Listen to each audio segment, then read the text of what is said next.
Hello, so this is lecture 2 for breathing and exchange of gases. Okay, so lecture first में हमने क्या क्या देखा, हमने रेस्पिरेशन को समझा कि एटमॉस्फेरिक रेस्पिरेशन क्या होता है और सेलुलर रेस्पिरेशन क्या होता है. ओके, उसके बाद हमने किसकी बात की, रेस्पिरेटरी ऑर्गन्स की बात की. ठीक है, रेस्पिरेटरी ऑर्गन्स में हमने अर्थवर्म्स को देखा, लोअर इन्वर्टिब्रेट्स को देखा, मैमल्स को देखा और एम्फीबियंस को देखा. ओके, उसके बाद हमने बात की ह्यूमन रेस्पिरेटरी ट्रैक्ट की. ह्यूमन रेस्पिरेटरी ट्रैक्ट में हमने क्या देखा, हमने एक्सटर्नल नॉस्ट्रल से लेकर के एल्वियोलाई तक के जो ट्रैक्ट है उसको पूरा देखा. ओके, अभी लेक्चर सेकंड में हम लोग बात करते हैं मैकेनिज्म ऑफ ब्रीथिंग की. ठीक है, जो हम लोग रेस्पिरेशन कर रहे हैं, ब्रीथिंग कर रहे हैं, उसमें कौन कौन सी मसल्स इन्वॉल्व हो रही हैं उसकी बात करते हैं यहाँ पर. ठीक है, सो ब्रीथिंग में दो स्टेप्स मेजर होते हैं. क्या क्या, एक होता है इंस्पायरेशन एंड सेकंड होता है क्या, एक्सपायरेशन. ठीक है, इंस्पायरेशन और एक्सपायरेशन. इंस्पायरेशन में हम लोग क्या करते हैं, जो एटमॉस्फेरिक एयर है उसको लंग्स के अंदर लेते हैं. सो यहाँ पर हम लोग क्या लिख सकते हैं, atmospheric air is drawn into the lungs. ठीक है, लंग्स के अंदर जो एटमॉस्फेरिक एयर है उसको हम लोग अंदर लेते हैं इन इंस्पिरेशन. ठीक है, एक्सपायरेशन में क्या कर रहे हैं हम लोग, जो एल्वियोलर एयर है या फिर लंग्स के अंदर जो एयर है उसको रिलीज कर रहे हैं इनटू द एटमॉस्फेयर. ओके, सो यहाँ पर हम लोग क्या लिख सकते हैं, alveolar air is released into the atmosphere. ठीक है, यहाँ पर क्या कर रहे हैं, एल्वियोलर एयर को एटमॉस्फेयर में रिलीज कर रहे हैं. ठीक है, एल्वियोलर एयर जो होगा वो CO2 रिच होगा, एटमॉस्फेरिक एयर जो होगा वो क्या होगा, ऑक्सीजन रिच होगा. ठीक है, अभी इंस्पायरेशन में जब हम लोग एयर को लंग्स के अंदर ले रहे हैं तो जो लंग्स का वॉल्यूम है वो बढ़ेगा कि डिक्रीज होगा, ऑब्वियस सी बात है बढ़ेगा. ठीक है, सो यहाँ पर क्या लिखेंगे हम लोग, volume of lungs is increased. ठीक है, एंड एक्सपायरेशन में इसका उल्टा क्या होगा, volume of lungs is decreased. Volume of lungs is decreased. ठीक है, एक्सपायरेशन में क्या हो रहा है, हम लोग वॉल्यूम ऑफ लंग्स को डिक्रीज कर रहे हैं जिससे कि अंदर का जो हवा है वो कहाँ जा रहा है, एटमॉस्फेयर में रिलीज हो जा रहा है. ठीक है, यहाँ पर देखो इंस्पायरेशन में जब वॉल्यूम ऑफ लंग इंक्रीज हो रहा है, अगर वॉल्यूम इंक्रीज कर रहे हैं हम लोग तो अंदर का जो प्रेशर होगा, लंग्स का जो प्रेशर होगा वो क्या हो जाएगा, कम हो जाएगा. ठीक है, so there is negative pressure inside lungs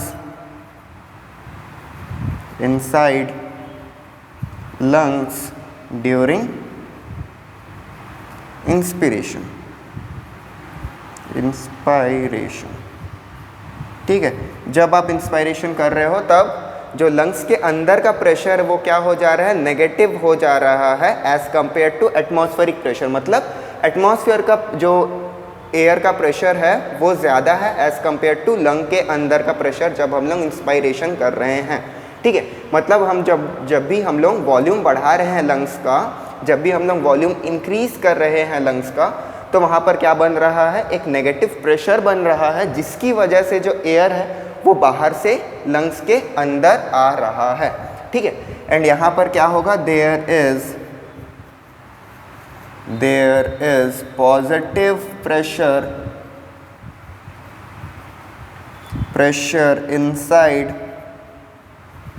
inside lungs during expiration.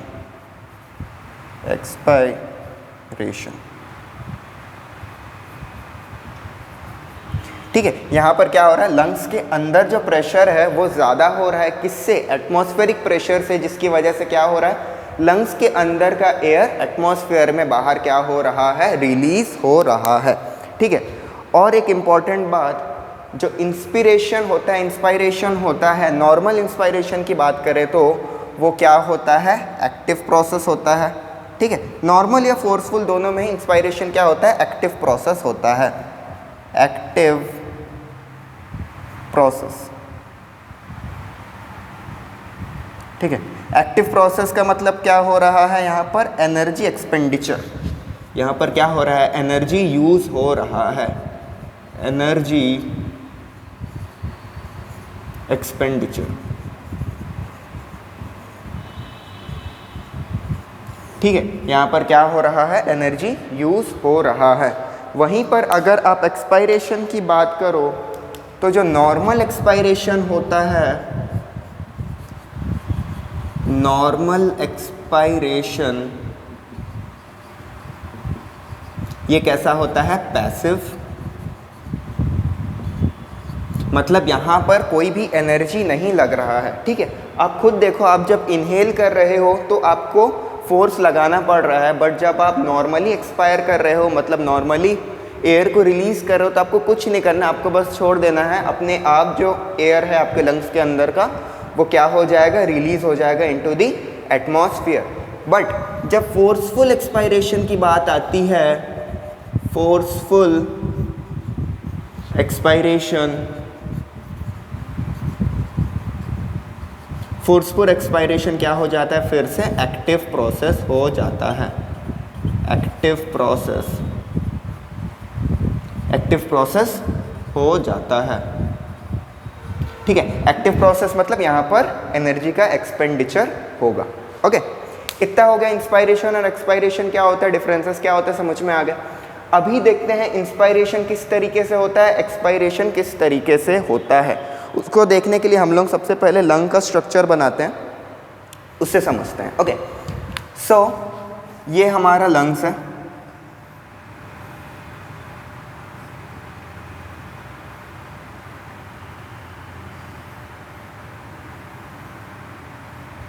ये हमारा लंग्स है।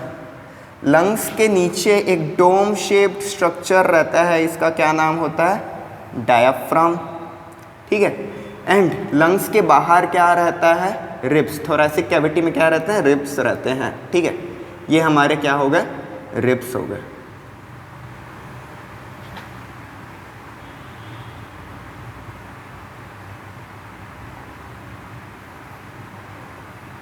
प्लूरल मेम्ब्रेन वगैरह यहाँ पर डिस्कस नहीं कर रहे हम लोग। ठीक है, सो ये रिब्स है, रिब्स के ऊपर और नीचे दोनों ही तरफ क्या रहेंगे, मसल्स रहेंगे। ठीक है, सो रिब्स किससे कनेक्टेड रहेंगे, एक दूसरे से, मसल्स से कनेक्टेड रहेंगी। ये रेड रेड क्या बना रहे हैं हम, मसल्स बना रहे हैं। ठीक है, ये क्या है, मसल्स। सो रिब्स जो है वो एक दूसरे से कनेक्टेड रहते हैं, किससे, मसल्स से। इन मसल्स को क्या बोलते हैं हम, इंटरकोस्टल मसल्स। अभी जो इंटरकोस्टल मसल्स होते हैं वो दो तरीके के होते हैं, एक होते हैं इनर इंटरकोस्टल मसल्स और एक होते हैं एक्सटर्नल इंटरकोस्टल मसल्स। ठीक है, इंटरनल और एक्सटर्नल इंटरकोस्टल मसल्स। उसके बाद हमने डायफ्राम में यहाँ पर एक मसल का नाम पढ़ा था जिसको कि क्या बोलते हैं हम लोग, रेडियल मसल्स बोलते हैं। इस मसल का नाम क्या है, रेडियल मसल है। ओके, सो ये जो डोम शेप्ड स्ट्रक्चर है इसका क्या नाम है, डायफ्राम। डायफ्राम, ठीक है, डायफ्राम। डायफ्राम के नीचे ये जो मसल्स है इनको क्या बोलते हैं हम, रेडियल मसल्स। ठीक है, ये ब्लैक ब्लैक जो है ये क्या है, रिब्स।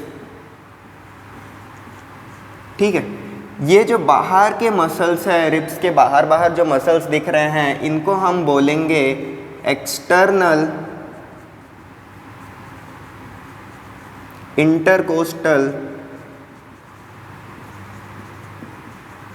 मसल्स। ठीक है, ये जो बाहर के मसल्स हैं इनको हम क्या बोलेंगे, एक्सटर्नल इंटरकोस्टल मसल्स। एंड यही जो अंदर के मसल्स है इनको हम क्या बोलेंगे, internal intercostal muscles.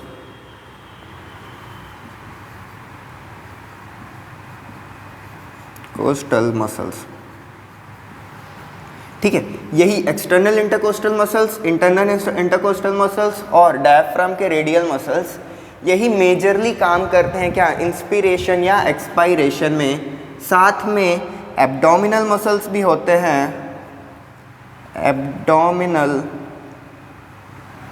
Muscles also contribute in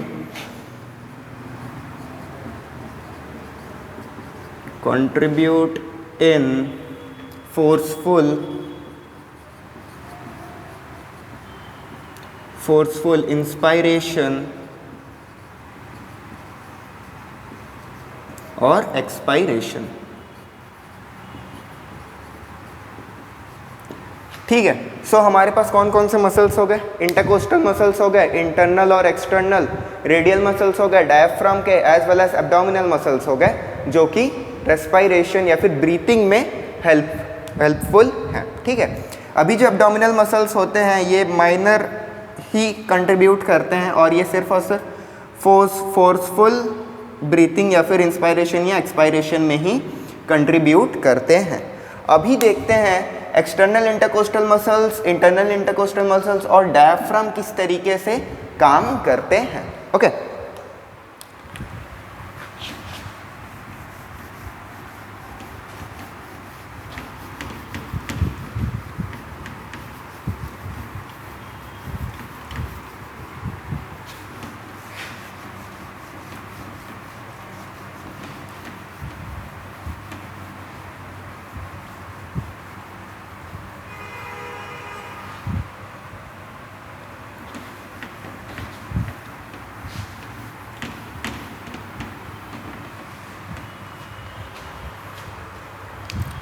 अभी आप देखो, ये मान लो रिब्स हैं आपके, ठीक है, ये आपके रिब्स हैं एंड दोनों तरफ मसल्स, इस तरफ भी मसल, इस तरफ भी मसल, इस तरफ भी मसल, इस तरफ भी मसल, ठीक है।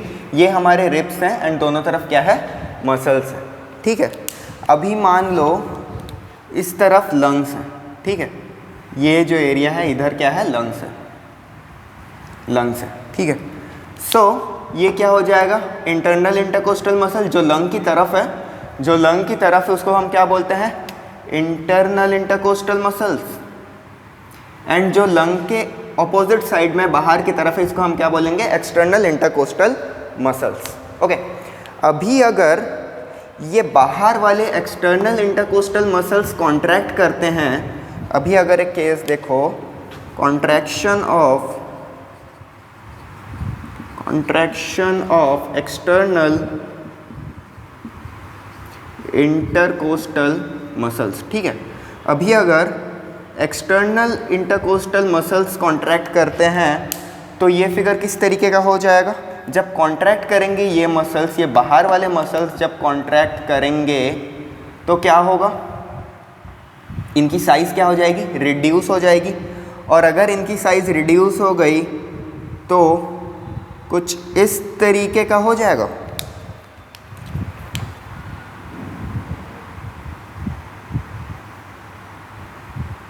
ठीक है।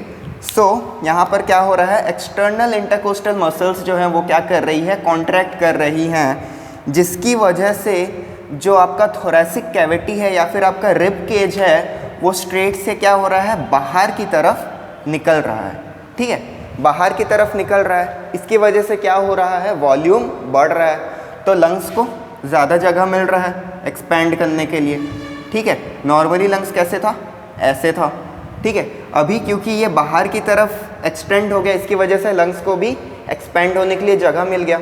क्यों, क्योंकि ये जो एक्सटर्नल इंटरकोस्टल मसल्स है इनकी साइज़ क्या हो गई, डिक्रीज हो गई। क्यों, क्योंकि इनमें क्या हुआ, कॉन्ट्रैक्शन हुआ, ठीक है। सो अगर एक्सटर्नल इंटरकोस्टल मसल्स कॉन्ट्रैक्ट कर रहे हैं तो इनकी साइज़ डिक्रीज हो रही है, जिसकी वजह से क्या हो रहा है, थोरैसिक कैविटी की साइज़ क्या हो रही है, बढ़ रही है, ठीक है। और एक बात करते हैं यहीं पर अगर इंटरनल इंटरकोस्टल मसल्स कॉन्ट्रैक्ट करते हैं तो यही कुछ इस तरीके का डायग्राम बन जाता, फिगर कुछ इस तरीके का बनता और लंग्स क्या होती, दब जाती। ठीक है, लंग्स कॉन्ट्रैक्ट हो जाती, लंग्स का वॉल्यूम क्या हो जाता, छोटा हो जाता, डिक्रीज हो जाता। ठीक है, अभी इंटरनल इंटरकोस्टल मसल्स पे नहीं जाते हैं। इसके बाद हम अब बात करते हैं डायफ्राम की। ठीक है, यहाँ पर क्या हो रहा है, लंग्स का वॉल्यूम बढ़ रहा है, जब कॉन्ट्रैक्शन हो रहा है इन एक्सटर्नल इंटरकोस्टल मसल्स तो क्या हो रहा है, वॉल्यूम बढ़ रहा है लंग्स का। लंग्स का वॉल्यूम और किस तरीके से बढ़ सकता है, जब जो डोम शेप्ड डायफ्राम है वो नीचे की तरफ चला जाए। ठीक है, सो यहाँ पर क्या होता है, ये लंग्स है हमारे,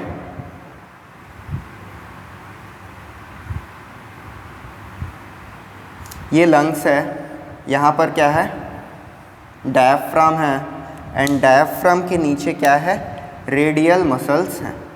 ठीक है, डायफ्राम के नीचे क्या है, रेडियल मसल्स हैं।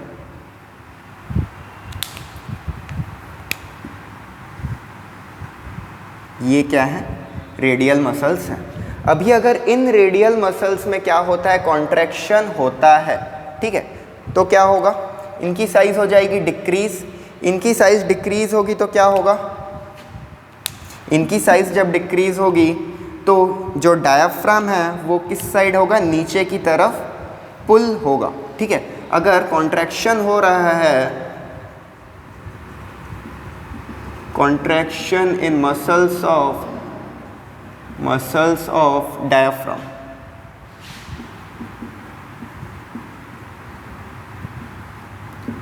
ठीक है, डायफ्राम के मसल्स में अगर कॉन्ट्रैक्शन हो रहा है तो क्या होगा, ये जो मसल्स है इनका साइज़ क्या होगा, डिक्रीज़ होगा। इनका साइज़ डिक्रीज़ होगा तो हमारे को किस तरीके का स्ट्रक्चर देखने को मिलेगा,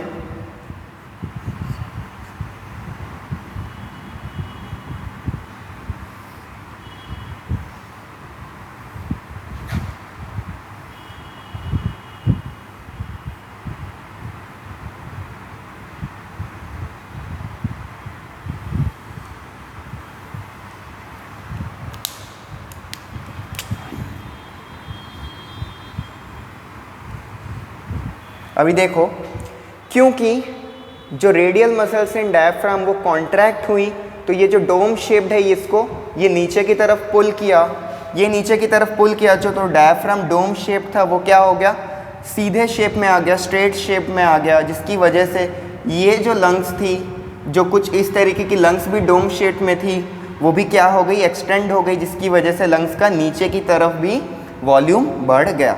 तो लंग्स नीचे की तरफ भी क्या हुई, एक्सपेंड हुई। ठीक है, यहाँ पर लंग्स जो है वो नीचे की तरफ भी एक्सपेंड हुई।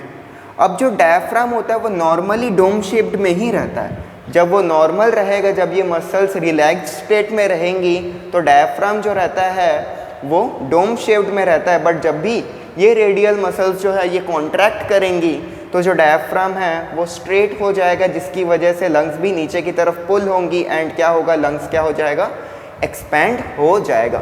यही डायफ्राम अगर इस तरीके से स्ट्रेट शेप में आ गया तो डायफ्राम नीचे आएगा, इतना सा नीचे आएगा, जिसकी वजह से लंग्स भी नीचे आएंगे एंड लंग्स का वॉल्यूम क्या होगा, बढ़ जाएगा।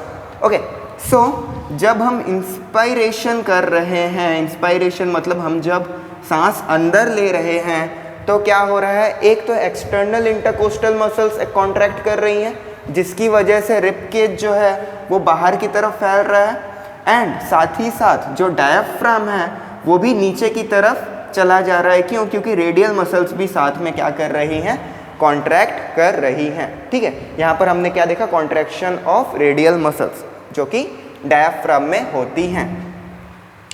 सो अगर हम बात करें इंस्पायरेशन की,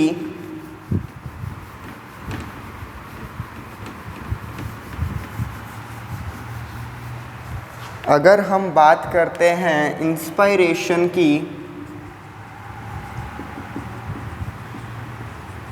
इंस्पायरेशन की अगर हम बात करें तो यहाँ पर क्या क्या होता है, contraction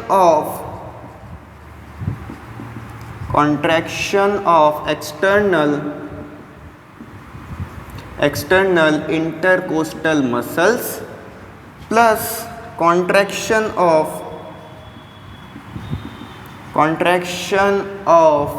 radial muscles of diaphragm.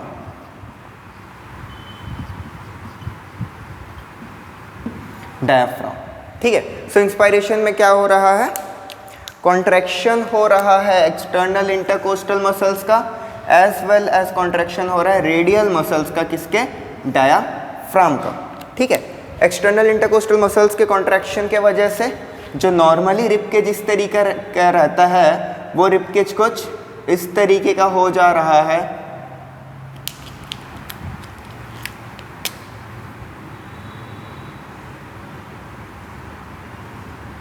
वो रिबकेज कुछ इस तरीके का हो जा रहा है, बाहर की तरफ एक्सपैंड कर रहा है। ठीक है। एंड कॉन्ट्रैक्शन किस में हो रहा है, एक्सटर्नल इंटरकोस्टल मसल्स में हो रहा है। ठीक है। सो जो ये मसल्स हैं इनमें क्या हो रहा है, कॉन्ट्रैक्शन हो रहा है। एंड जब डायाफ्राम में कॉन्ट्रैक्शन हो रहा है, डायाफ्राम के मसल्स में कॉन्ट्रैक्शन हो रहा है, तो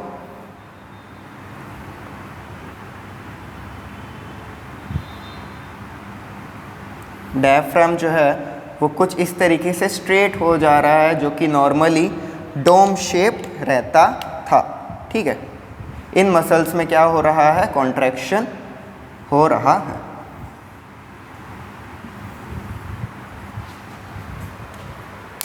ठीक है। सो इंस्पायरेशन समझ में आ गया। इंस्पायरेशन में क्या होता है, कॉन्ट्रैक्शन होता है इन external intercostal muscles and contraction of radial muscles of diaphragm. ठीक है। अभी जब एक्सपायरेशन होगा, जब नॉर्मल एक्सपायरेशन होगा, आप नॉर्मली ब्रीथ को रिलीज कर रहे हो, तो कोई मसल्स में कोई कॉन्ट्रैक्शन नहीं होता है, सिर्फ और सिर्फ यही जो कॉन्ट्रैक्ट हो रहा है एक्सटर्नल इंटरकोस्टल मसल्स, ये रिलैक्स करते हैं। एंड जो डायाफ्राम के रेडियल मसल्स है ये भी क्या करते हैं, रिलैक्स करते हैं। ये रिलैक्स करेगा तो ये वापस अपने नॉर्मल स्टेट में चला जाएगा, एंड ये रिलैक्स करेंगे, एक्सटर्नल इंटरकोस्टल मसल्स रिलैक्स करेंगे तो ये वापस अपने नॉर्मल स्टेट में चला जाएगा। तो जो एयर है वो बाहर चला जाएगा in case of normal expiration. ठीक है। सिर्फ और सिर्फ नॉर्मल एक्सपायरेशन के टाइम पे ही ऐसा हो रहा है। बट जब आप फोर्सफुल एक्सपायरेशन करोगे, फोर्सफुल एक्सपायरेशन में क्या होगा, ये जो इनर इंटरकोस्टल मसल्स है ये कॉन्ट्रैक्ट होंगी, इसके साथ साथ आपके एब्डोमिनल मसल्स भी हेल्प करेंगे, जिससे कि जो थोरैसिक कैविटी है इसका वॉल्यूम नॉर्मल से और ज़्यादा डिक्रीज होगा, जिसमें कि फोर्सफुल एक्सपायरेशन होगा। ठीक है। अभी देखो एक्सपायरेशन की अगर हम बात करते हैं तो एक्सपायरेशन में क्या हो रहा है,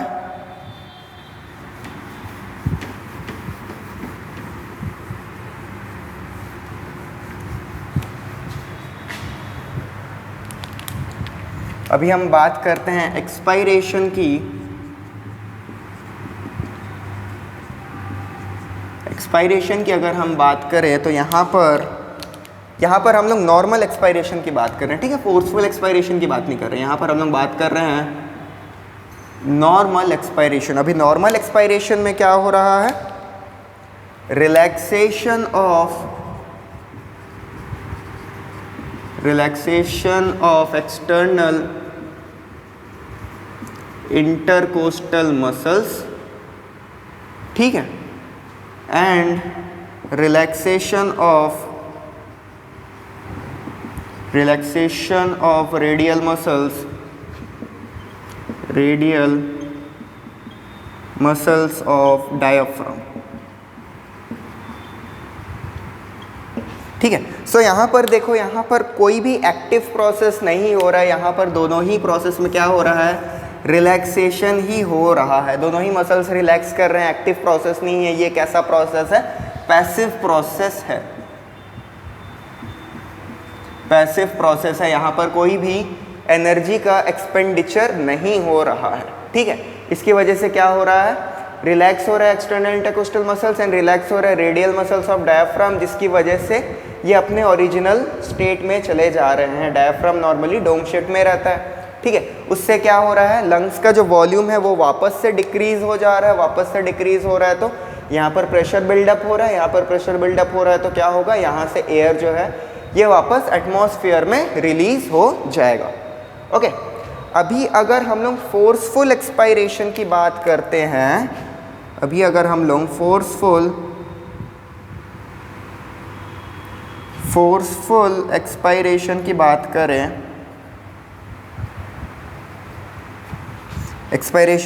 करें, तो फोर्सफुल एक्सपायरेशन में क्या होगा, contraction of internal intercostal muscles,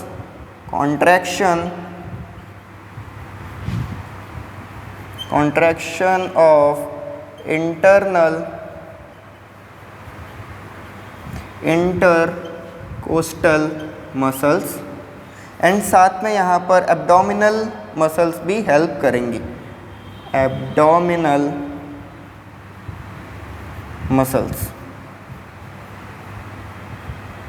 का क्या होगा, कॉन्ट्रैक्शन होगा।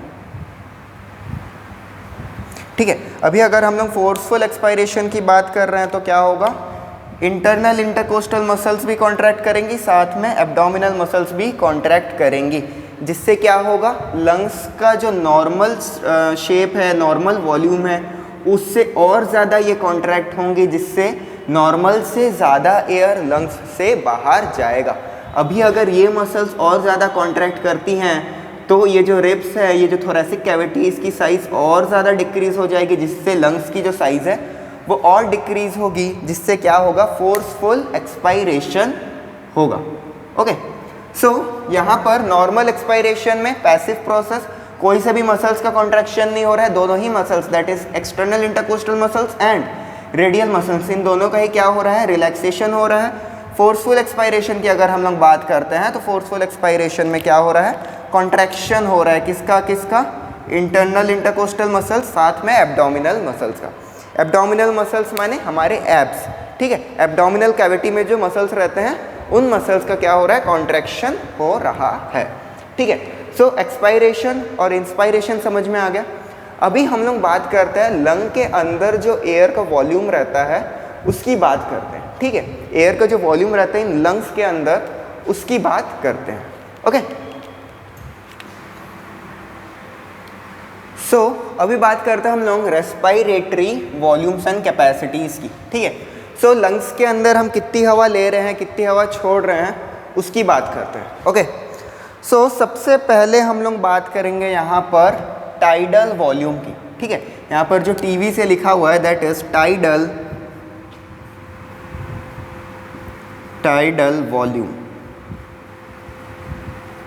ठीक है, टाइडल वॉल्यूम की बात करते हैं। टाइडल वॉल्यूम क्या होता है, एक्सपायरेशन और इंस्पायरेशन ड्यूरिंग नॉर्मल ब्रीथिंग। ठीक है, हम लोग कितनी वॉल्यूम ऑफ एयर इंस्पायर कर रहे हैं या फिर एक्सपायर कर रहे हैं नॉर्मल ब्रीथिंग के टाइम पे, उसको हम लोग क्या बोलते हैं, टाइडल वॉल्यूम बोलते हैं। ठीक है, ये क्या होता है,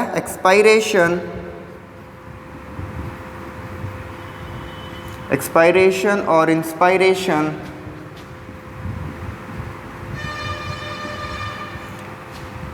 during normal breathing.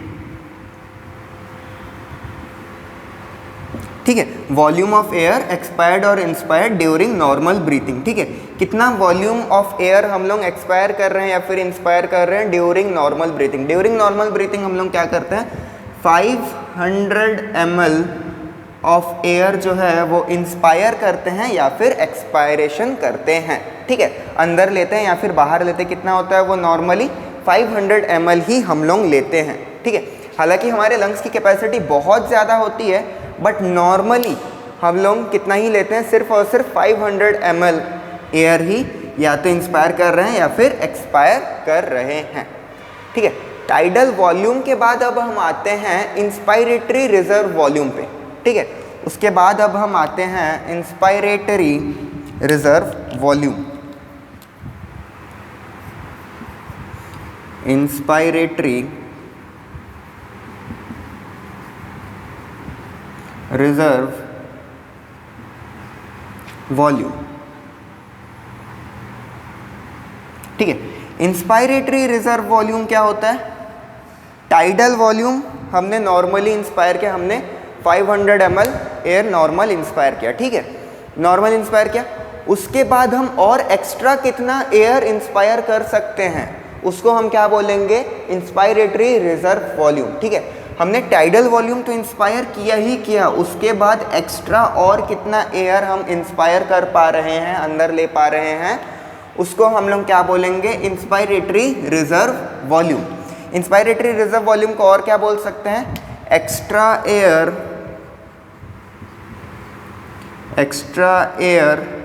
Inspired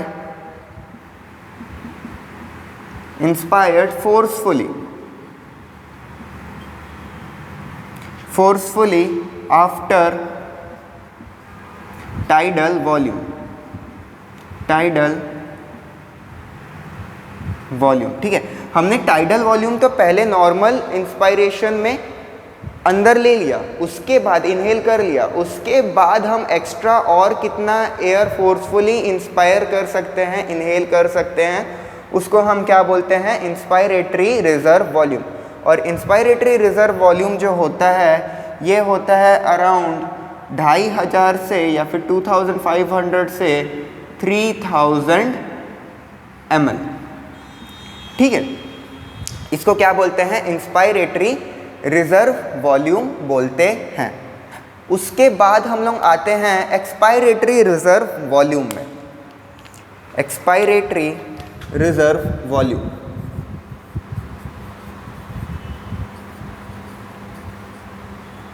expiratory reserve volume. Expiratory reserve volume क्या होता है, नॉर्मल टाइडल वॉल्यूम जो हमने एक्सपायर किया, एक्सहेल किया, उसके बाद हम लोग और कितना एक्स्ट्रा एयर क्या कर सकते हैं, एक्सहेल कर सकते हैं, उसको हम क्या बोलते हैं, एक्सपायरेटरी रिजर्व वॉल्यूम। ठीक है, इसको भी मत देखो, अभी सिर्फ आप इतने को देखो कि टाइडल वॉल्यूम आपने एक्सपायर किया, नॉर्मल ब्रीथिंग के बाद आपने क्या किया, टाइडल वॉल्यूम एक्सपायर किया नॉर्मल ब्रीथिंग के बाद। ओके, टाइडल वॉल्यूम चल रहा था, नॉर्मल ब्रीथिंग चल रहा था, टाइडल वॉल्यूम अंदर लिया, टाइडल वॉल्यूम बाहर छोड़ा, नॉर्मल ब्रीथिंग। अभी टाइडल वॉल्यूम का जो 500 ml है वो आपने बाहर छोड़ा नॉर्मल ब्रीथिंग के बाद, उसके बाद आपने एक्स्ट्रा और कितना एयर छोड़ सकते हो, उसको हम क्या बोलते हैं, एक्सपायरेटरी रिजर्व वॉल्यूम। ठीक है, इसको हम क्या बोल सकते हैं, एक्स्ट्रा एयर एक्सहेल्ड और expired, exhaled forcefully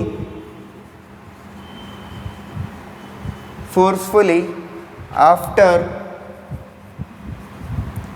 tidal volume।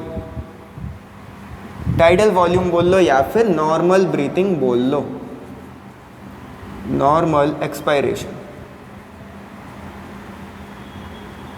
ठीक है, आपने नॉर्मल एक्सपायरेशन किया, सबसे पहले टाइडल वॉल्यूम एक्सपायर किया, उसके बाद क्या किया, एक्स्ट्रा और कितना एयर एक्सहेल फोर्सफुली कर सकते हो, उसको हमने क्या कहा, एक्सपायरेटरी रिजर्व वॉल्यूम।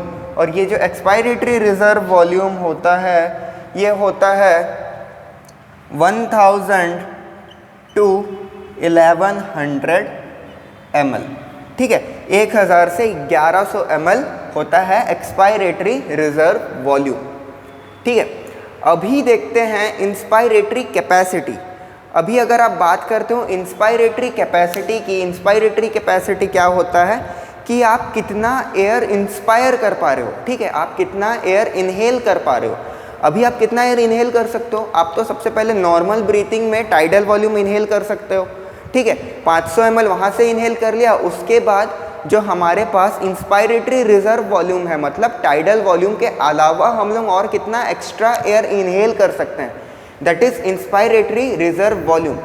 यहीं पर अगर आप टाइडल वॉल्यूम इनहेल किया, उसके बाद आपने क्या किया, इंस्पायरेटरी रिजर्व वॉल्यूम फोर्सफुली और एयर इनहेल किया, उसको हम बोलेंगे inspiratory capacity.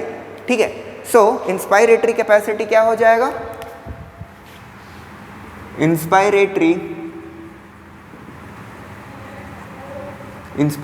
Capacity. Inspiratory capacity क्या हो जाएगा, tidal volume plus inspiratory reserve volume. ठीक है, टाइडल वॉल्यूम आपने इंस्पायर किया, दैट इज़ 500 ml आपने इंस्पायर किया, उसके बाद आपने एक्स्ट्रा 2500 to 3000 ml एयर और इनहेल किया, तो कितना हो जाएगा? अगर हमने इन दोनों को प्लस करते हैं तो ये हो जाता है 3000 to 3500 ml, ठीक है। सो आप total 3000 to 3500 ml air inspire कर पा रहे हो, ठीक है। नेक्स्ट आता है एक्सपायरेटरी कैपेसिटी। एक्सपायरेटरी कैपेसिटी भी इसी तरीके से, आपने टाइडल वॉल्यूम तो एक्सपायर कर दिया, माने अपने टाइडल वॉल्यूम तो एक्सहेल कर दिया, उसके बाद आप और एक्स्ट्रा कितना एयर एक्सहेल कर सकते हो, और एक्स्ट्रा हम लोग कितना कर सकते हैं? Expiratory reserve volume. तो यहाँ पर क्या हो जाएगा? Tidal volume plus expiratory reserve volume, ठीक है। सो अगर हम देखते हैं एक्सपायरेटरी कैपेसिटी को,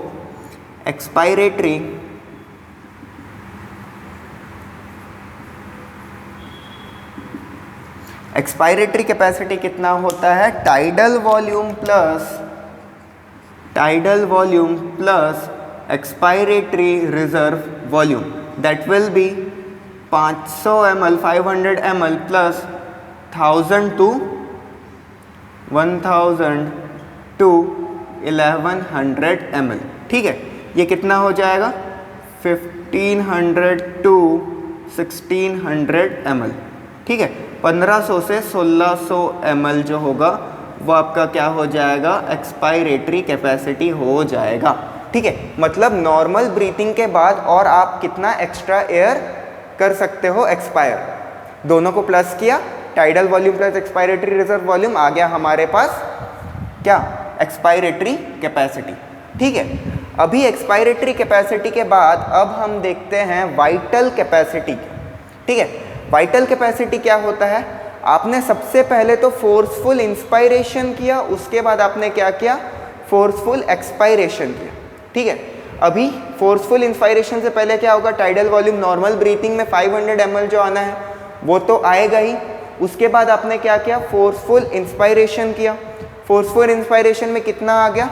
2500 to 3000 ml आ गया, ठीक है। उसके बाद हमने फोर्सफुल एक्सपायरेशन किया, उसको हमने क्या कहा? वाइटल कैपेसिटी कहा। मतलब जितना एयर के साथ हम लोग खेल सकते हैं, हम लोग कितने एयर के साथ खेल सकते हैं, उस टोटल को क्या बोलते हैं? वाइटल कैपेसिटी बोलते हैं। अभी हम लोग कितने नॉर्मल एयर के साथ खेल पा रहे हैं? पहले तो 500 ml एयर हम क्या कर रहे हैं? हम लोग इंस्पायर कर रहे हैं नॉर्मल ब्रीथिंग में, उसके बाद हम लोग इंस्पायरेटरी रिजर्व वॉल्यूम को भी, मतलब जो फोर्सफुल हम इंस्पायर करते हैं उसको हम क्या बोलते हैं? Inspiratory reserve volume. Inspiratory reserve volume को हम इंस्पायर कर रहे हैं, उसके बाद हम एक्सपायर कर रहे हैं, एक्सहेल कर रहे हैं, वो भी फोर्सफुल कर रहे हैं। तो कितना एयर हम लोग फोर्सफुल एक्सहेल कर पा रहे हैं, उसको हम क्या कहते हैं? वाइटल कैपेसिटी कहते हैं। तो वाइटल कैपेसिटी क्या होता है? Inspiratory reserve volume, tidal volume plus expiratory reserve volume, उसको तीनों को अगर हम प्लस करते हैं तो होता है क्या? वाइटल कैपेसिटी, ठीक है। सो यहाँ पर अगर हम वाइटल कैपेसिटी को देखते हैं तो ये होता है inspiratory reserve volume, that is 2500 to 3000 ml plus tidal volume, that is 500 ml plus expiratory reserve volume, that is 1000 to 1100 ml, ठीक है। ये इक्वल टू होता है 4000 to 4600, ठीक है। 4000 to 4600 ml ऑफ एयर होता है। फिर से समझना वाइटल कैपेसिटी को। वाइटल कैपेसिटी कितना होता है कि आप कितने एयर के साथ खेल पा रहे हो, ठीक है। आप टाइडल वॉल्यूम के साथ खेल सकते हो, आप टाइडल वॉल्यूम को यूटिलाइज कर सकते हो, आप फोर्सफुल इंस्पायरेशन कर सकते हो, उसके बाद आप फोर्सफुल एक्सपायरेशन कर सकते हो। तीनों को हमने प्लस कर दिया, हम इन्हीं तीनों वॉल्यूम के साथ खेल सकते हैं। इन तीनों को हमने प्लस कर दिया, क्या आ गया? वाइटल कैपेसिटी आ गया, ठीक है। ये क्या है? Vital capacity. अभी एक वॉल्यूम रहता है लंग्स में जिसको हम कभी भी एक्सेल नहीं कर सकते। फोर्सफुल एक्सेल करने के बाद भी, फोर्सफुल एक्सपायरेशन करने के बाद भी एक सर्टेन अमाउंट ऑफ एयर जो होता है वो हमारे लंग्स में रह जाता है एंड उसको हम बोलते हैं क्या, रेसिडुअल वॉल्यूम। ठीक है, सो रेसिडुअल वॉल्यूम क्या होता है, रेसिडुअल वॉल्यूम क्या होता है,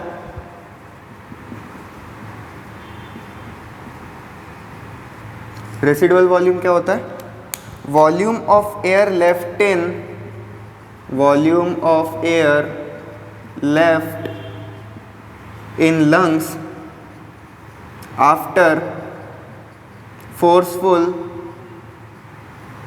एक्सेलेशन या फिर एक्सपायरेशन। ठीक है, ये क्या हो गया आपका, रेसिडुअल वॉल्यूम हो गया। ठीक है, सो रेसिडुअल वॉल्यूम क्या होता है, जिस एयर को आप कभी भी एक्सेल नहीं कर सकते हो अपने लंग्स के अंदर से। ठीक है, आप अपने लंग्स के अंदर से जिस एयर को कभी भी एक्सेल नहीं कर सकते हो उसको हम क्या कहते हैं, रेसिडुअल वॉल्यूम कहते हैं। रेसिडुअल वॉल्यूम कब बचता है, जब आप एक्सपायरेटरी रिजर्व वॉल्यूम को भी एक्सेल कर देते हो, मतलब फोर्सफुल एक्सेलेशन कर रहे हो, फोर्सफुल एक्सपायरेशन कर रहे हो। फोर्सफुल एक्सपायरेशन करने के बाद भी हमारे लंग्स में थोड़ा सा एयर बचा रह जाता है, उसको क्या कहते हैं, रेसिडुअल वॉल्यूम कहते हैं। वो कितना होता है, 1100 से 1200 ml होता है, 1100 to 1200 ml एयर होता है। ठीक है, अभी बात करते हैं टोटल लंग कैपेसिटी की। तो हमारे लंग की टोटल एयर की कैपेसिटी क्या है, टोटल वॉल्यूम क्या है हमारे लंग्स की। तो हमने क्या करना है, inspiratory reserve volume, tidal volume, expiratory reserve volume और रेसिडुअल वॉल्यूम को प्लस कर देना है, तो हमारे पास आ जाता है टोटल लंग कैपेसिटी। ठीक है, टीएलसी किसके लिए स्टैंड करता है, total lung capacity. And total lung capacity कितना होता है, 5800 ml, 5800 ml टू 6000 ml। ठीक है, 5.8 लीटर से 6 लीटर होता है क्या, हमारा टोटल लंग कैपेसिटी। ठीक है, सो हमारे लंग में टोटल कितना एयर रह सकता है, 5800 टू 6000 ml। अभी टोटल लंग कैपेसिटी हमारे को कब देखने को मिलेगा कि टोटल हमारे लंग में पूरा का पूरा 500 ml टू 6000 ml एयर है, हमारे को देखने को मिलेगा जब हम फोर्सफुल इंस्पायर कर लेंगे। ठीक है, फोर्सफुल इंस्पायर करेंगे, inspiratory reserve volume, forceful inspiration के बाद हमारे लंग में टोटल 5800 टू 6000 ml एयर हमारे को दिख सकता है। अभी अगर कोई पूछता है कि नॉर्मली हमारे लंग में इंस्पायरेशन के बाद कितना एयर बचता है, तो आप इंस्पायरेटरी रिजर्व वॉल्यूम को माइनस कर दो कि फोर्सफुल इंस्पिरेशन हम कर नहीं रहे, हम नॉर्मल ब्रीथिंग कर रहे हैं, तो हमने क्या क्या प्लस करना है, tidal volume, expiratory reserve volume और रेसिडुअल वॉल्यूम, इन तीनों को प्लस कर देंगे तो हमारे को क्या मिल जाएगा कि नॉर्मल क्या कहते हैं, इंस्पायरेशन के बाद हमारे लंग में कितना एयर है। अभी अगर कोई पूछता है कि नॉर्मल एक्सपायरेशन के बाद हमारे लंग में कितना एयर है, नॉर्मल एक्सपायरेशन में हम टाइडल वॉल्यूम को भी निकाल देंगे, तो ERV that is expiratory reserve volume और रिजर्व वॉल्यूम को अगर हम प्लस करते हैं तो हमारे को पता लग जाएगा कि नॉर्मल एक्सपायरेशन के बाद हमारे लंग में कितना एयर है। ठीक है, सो यही है रेस्पिरेटरी वॉल्यूम एंड कैपेसिटीज। ठीक है, इस चार्ट को समझ लेना, इस चार्ट को समझ लोगे तो आप सबको समझ पाओगे। ओके, नेक्स्ट अब बात करते हैं हम लोग एक्सचेंज ऑफ गैसेस की। ठीक है, जो भी ऑक्सीजन या फिर कार्बन डाइऑक्साइड जो आता है वो किस तरीके से एक्सचेंज होता है, किस तरीके से उनका डिफ्यूजन होता है, इस चीज़ को समझते हैं। Okay, so exchange of gases, exchange of gases को डिस्कस करते हैं अब। ठीक है, कि जो भी गैसेस हैं that is oxygen and CO2 जिनका भी डिफ्यूजन हो रहा है हमारी बॉडी में, वो किस तरीके से होता है। ओके, सो सबसे पहली बात, जो गैसेस का एक्सचेंज हो रहा है, ऑक्सीजन और CO2 का एक्सचेंज हो रहा है बॉडी के अंदर, वो कौन से प्रोसेस से हो रहा है, सिंपल डिफ्यूजन से हो रहा है। सिंपल डिफ्यूजन से हो रहा है। सिंपल डिफ्यूजन में आपको पता रहता है कि एक मेम्ब्रेन रहता है, एक मेम्ब्रेन के एक तरफ हायर कंसंट्रेशन वाला सामान रहता है, दूसरी तरफ लोअर कंसंट्रेशन वाला सामान रहता है। और डिफ्यूजन में क्या होता है, जो भी पार्टिकल रहता है वो क्या करता है, हायर कंसंट्रेशन से लोअर कंसंट्रेशन की तरफ जाता है। ठीक है, उसी को क्या बोलते हैं हम लोग, सिंपल डिफ्यूजन बोलते हैं। ठीक है, तो सिंपल डिफ्यूजन के प्रोसेस से हो रहा है, फिनोमिना से हो रहा है क्या, exchange of gases, that is exchange of O2 and CO2 based on concentration gradient और प्रेशर। जितना ज़्यादा कंसंट्रेशन होगा उतना ज़्यादा उस गैस का क्या होगा, प्रेशर होगा। ठीक है, नेक्स्ट चीज़ ये कि सिंपल डिफ्यूजन हो रहा है तो वहाँ पर क्या इन्वॉल्व रहेगा, एक मेम्ब्रेन इन्वॉल्व रहेगा। अभी जो मेम्ब्रेन है उसका थिकनेस भी क्या करेगा, अफेक्ट करेगा। ठीक है, so thickness of membrane and solubility of gases, कौन सा गैस कितना ज़्यादा सॉल्यूबल है, वो भी फैक्टर्स होते हैं in exchange of gases. Simple diffusion में वो भी कंट्रीब्यूटिंग फैक्टर्स होते हैं। जितना मोटा मेम्ब्रेन उतना धीरे धीरे डिफ्यूजन होगा। एज वेल एज सॉल्युबिलिटी, अगर सॉल्युबिलिटी ज़्यादा होगी तो गैसियस फॉर्म में एक्सचेंज नहीं होगा तो उसका प्रेशर कम होगा। अगर सॉल्युबिलिटी कम होगी उस गैस की तो उसका जो प्रेशर है वो ज़्यादा होगा। सॉल्युबिलिटी कम होगी तो वो क्या करेगा, वो फटाफट गैसियस फॉर्म में एक्सचेंज हो जाएगा। गैसियस फॉर्म में जल्दी एक्सचेंज होगा तो उसका प्रेशर ज़्यादा रहेगा। ओके, अभी देखते हैं एक्सचेंज ऑफ गैसेस में कि कहाँ कहाँ पर कौन कौन से गैस का प्रेशर कितना रहता है। ठीक है, अगर आप एटमॉस्फेयर में बात करो तो एटमॉस्फेयर में ऑक्सीजन का पार्शियल प्रेशर रहता है 159 mm of Hg and partial pressure of CO2 रहता है 0.3 mm ऑफ Hg। ठीक है, वहीं पर अगर आप एल्वियोलर ब्लड की बात करो तो एल्वियोलाई में आने के बाद, सॉरी एल्वियोलर एयर की बात करो, एल्वियोलाई में जब एयर आता है तो एल्वियोलाई में एयर में जो ऑक्सीजन रहता है उसका पार्शियल प्रेशर रहता है 104 mm ऑफ Hg एंड जो पार्शियल प्रेशर ऑफ CO2 रहता है वो रहता है 40 mm of Hg। Deoxygenated blood का ऑक्सीजन का प्रेशर रहता है 40 mm Hg एंड CO2 का प्रेशर रहता है 45 mm of Hg। Oxygenated blood, जो कि एल्वियोलाई से ब्लड ऑक्सीजनेटेड होके जा रही है, उसका पार्शियल प्रेशर रहता है कितना, 95 mm of Hg and carbon dioxide that is partial pressure of CO2 कितना रहता है ऑक्सीजनेटेड ब्लड में, 40 mm ऑफ Hg। टिश्यूज़ में बात करो तो टिश्यूज़ में ऑक्सीजन का यूटिलाइजेशन हो रहा है एंड टिश्यूज से क्या बन रहा है, CO2 बन रहा है। तो वहाँ पर ऑक्सीजन का पार्शियल प्रेशर कम होगा क्योंकि ऑक्सीजन तो यूटिलाइज हो जा रहा है। 40 mm ऑफ Hg रहता है partial pressure of oxygen and 45 mm of Hg रहता है partial pressure of CO2 in tissues, क्योंकि टिश्यूज़ से ही CO2 बन रहा है। ठीक है, ये जो इतना सा टेबल है ना, ये टेबल इंपॉर्टेंट है, इतने से क्वेश्चन आ चुका है। ठीक है, प्रीवियस ईयर्स में इतने से क्वेश्चन आ चुका है। आगे देखते हैं किस तरीके से हो रहा है।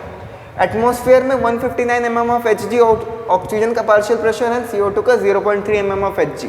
ठीक है, बाहर से एटमॉस्फेरिक एयर से एल्वियोलाई के अंदर आता है एयर, तो एल्वियोलाई में ऑक्सीजन का प्रेशर कितना है, 104 mm of Hg and CO2 का कितना है, 40 mm ऑफ Hg। ठीक है, अभी आप देखो डीऑक्सीजनेटेड ब्लड का पार्शियल प्रेशर ऑफ ऑक्सीजन कितना है, 40 mm ऑफ Hg। अभी अगर आप सिर्फ ऑक्सीजन को कंपेयर करो तो ऑक्सीजन का क्या होगा, यहाँ पर डीऑक्सीजनेटेड ब्लड आ रहा है, डीऑक्सीजनेटेड ब्लड में ऑक्सीजन का प्रेशर इधर ज़्यादा है और इधर कम है। अभी डिफ्यूजन में क्या होगा, हायर कंसंट्रेशन से लोअर कंसंट्रेशन में आएगा, तो higher concentration that is alveolar air से ऑक्सीजन ब्लड के अंदर आ रहा है, क्योंकि ब्लड में पहले कितना था, ऑक्सीजन का प्रेशर 40 mm Hg था एंड एल्वियोलाई में 104 mm ऑफ Hg था। तो ऑक्सीजन क्या हुआ, ब्लड के अंदर डिफ्यूज हुआ, हायर टू लोअर कंसंट्रेशन में आ गया। तो यहाँ पर आप देख सकते हो ऑक्सीजन जो है वो ब्लड के अंदर आ गया। अभी CO2 का पार्शियल प्रेशर देखो, पार्शियल प्रेशर ऑफ CO2 कितना था यहाँ पर, 45 mm of Hg, 45 mm of Hg in deoxygenated blood था partial pressure of CO2। Alveolar air में CO2 का क्या कहते हैं पार्शियल प्रेशर कितना था, 40 mm ऑफ Hg। तो डीऑक्सीजनेटेड ब्लड में पार्शियल प्रेशर ऑफ CO2 ज़्यादा है, तो क्या होगा, CO2 higher concentration to lower concentration जाएगा, तो CO2 जो है वो ब्लड से डिफ्यूज हो गया, कहाँ पर, एल्वियोलर एयर में डिफ्यूज हो गया। ठीक है, सो यहाँ पर हमारे पास क्या आ गया, ऑक्सीजनेटेड ब्लड आ गया, जहाँ पर ऑक्सीजन ज़्यादा है एंड CO2 कम है। अभी अगर आप ऑक्सीजनेटेड ब्लड में देखो तो ऑक्सीजनेटेड ब्लड में आपको 95 mm ऑफ Hg देखने को मिल रहा है oxygen and partial pressure of CO2 कितना देखने को मिल रहा है, 40 mm ऑफ Hg। ठीक है, ये ऑक्सीजनेटेड ब्लड नीचे आ रहा है, ये आर्ट्रियम में आया, आर्ट्रियम से वेंट्रिकल में आया, वेंट्रिकल ने पंप किया कहाँ, बॉडी के अंदर, बॉडी में क्या है, टिश्यूज, टिश्यूज में पहुंचा यही ब्लड। अभी देखो ऑक्सीजन में यहाँ पर जो ऑक्सीजनेटेड ब्लड है वहाँ पर पार्शियल प्रेशर ऑफ ऑक्सीजन ज़्यादा है as compare to partial pressure of oxygen in tissues के अंदर कितना है 40 mm of Hg and oxygenated blood में कितना है 95 mm of Hg।